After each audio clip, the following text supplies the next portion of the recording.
Motivation లేకపోతే consistency possible కాదు అని చాలామంది అని అంటారు. మోటివేషన్ కోసం వెయిట్ చేయకు, డిసిప్లిన్ ఉండాలి అని కోట్స్ కూడా చాలా చూసాం. కానీ ఆనెస్ట్గా చెప్పాలంటే నాకు ఈ క్వశ్చన్ చాలా రోజుల నుంచి ఉంది. మోటివేషన్ జీరో ఉన్న డేస్లో కూడా కన్సిస్టెన్సీ పాసిబులా? మనమందరం ఈ ఫేస్ ఎక్స్పీరియన్స్ చేసాం. ఫస్ట్లో ఫుల్ మోటివేషన్ ఉంటుంది, లైక్ జిమ్ స్టార్ట్ చేస్తాం, రొటీన్ స్టార్ట్ చేస్తాం, యూట్యూబ్లో వీడియోస్ తీసేద్దాం అనుకుంటాం, ఇలా అన్నీ డిసైడ్ అవుతాం. కానీ కొన్ని రోజుల తర్వాత ఏమవుతుంది, మోటివేషన్ స్లోగా తగ్గిపోతుంది. అప్పుడు ఆటోమేటిక్గా మనం ఏమనుకుంటాం, మోటివేషన్ లేదు సో నేను కన్సిస్టెంట్గా ఉండలేను అని. కానీ ఇక్కడ ఒక డౌట్ వచ్చింది నాకు. ప్రాబ్లం నిజంగా మోటివేషనా లేదా కన్సిస్టెన్సీ అంటే మనమే రాంగ్గా డిఫైన్ చేస్తున్నామా? కన్సిస్టెన్సీ అంటే మనకి ఏమనిపిస్తుంది, డైలీ ఫుల్ ఎఫర్ట్స్ పెట్టాలి, daily perfect workouts, daily perfect routine, ఒక్కరోజు మిస్ అయితే అంత స్పాల్ అయిపోద్ది అని ఫీల్ అవుతాం మనం. ఇంకా రీస్టార్ట్ చేద్దామన్నా చాలా హెవీగా అనిపిస్తుంది, మళ్ళీ ఫస్ట్ నుంచి స్టార్ట్ చేయాలా.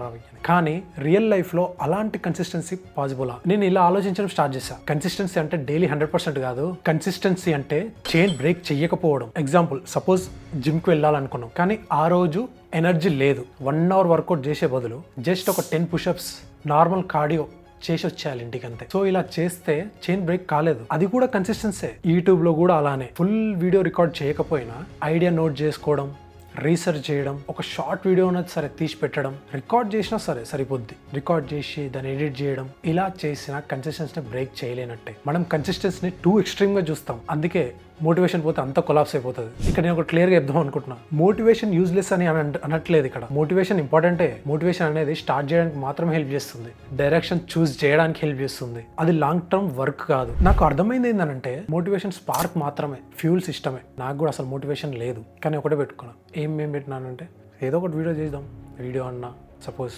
జిమ్ వర్కౌట్ అయినా సరే, డైలీ జిమ్ పోదాం పోయి, ఇట్లా పెట్టుకున్నా టార్గెట్. అప్పుడు నేను ఏం చేసింది ఏంటంటే జస్ట్ షోయింగ్ అప్. జిమ్కి పోతే చాలు, వర్కౌట్ చేయకపోయినా సరే, వీడియో తీసే చాలు, వీడియో ఎడిట్ చేసే చాలు, ఏదో ఒకటి అన్నట్టు టార్గెట్ పెట్టుకున్నాను. కొన్ని రోజులు స్మాల్ స్టెప్స్ అయినా సరే కన్సిస్టెన్సీ అని నేను యాక్సెప్ట్ చేయడం స్టార్ట్ చేసిన. మోటివేషన్ లేకపోతే కన్సిస్టెన్సీ పాసిబుల్, కానీ ఇంట్రెస్ట్ లేకపోతే, మీనింగ్ లేకపోతే లాంగ్ రన్ లో అది ఆర్టిఫిషియల్ గా అనిపిస్తుంది. అందుకే సిస్టమ్ ఒకటే కాదు, రీజన్ కూడా ఉండాలి. సో మేబీ మనం అడగాల్సిన రైట్ క్వశ్చన్ ఇది కాదు, మోటివేషన్ ఉందా అని. మేబీ రైట్ క్వశ్చన్ ఇది, ఇవాళ నేను మినిమం ఏం చేయగలను? మీ ఎక్స్పీరియన్స్ ఏంటి? మోటివేషన్ లేకపోయినా మీరు కన్సిస్టెంట్గా ఉండగలరా? కామెంట్స్లో చెప్పండి. Thank you.